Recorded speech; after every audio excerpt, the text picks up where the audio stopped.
Sistong nagwapon mga gayon kaiswila, kay walay siya'y trabaho, walas at mag-aasawa. Nakahukom maring palag na lang siya.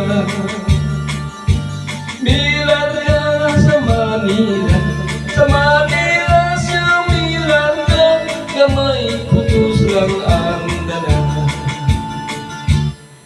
Sa Manila, squatter ang Pinoy anan niya, kay nisuntuan iwan-it ang iyang sistema. Miintra siya sa trabaho, kay legal delikado pa. Nahimo siyang nagpusin sa Cebu, marijuana. Nadakpan si Isto na tiklo na disgrasya, didala sa munting lupa, 20 anyos ang sentensya. Dito sa bilangguan, sa sunod sa ilang silda,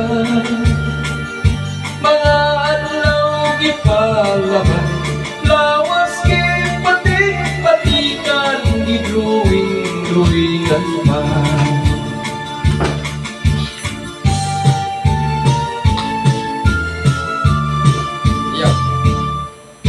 Paguli na ni Isto daw matunang hitsura, inikumo kachinina, lawas daw karatula.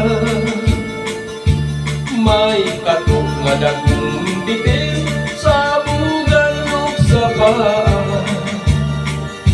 sa likod may agila, sa dughan na dunay krus, may Ginoong nagtupa.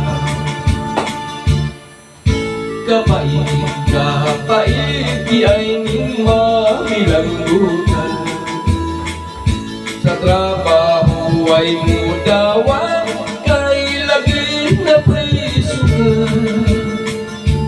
Ug kung siya mangulit tao sa naip ng dalaga, is na kung taon siya, kung makita ang tato sa kalawasan niya. Sistong sa istorya, nagkaroon na lang siya sa bukid na ginusa.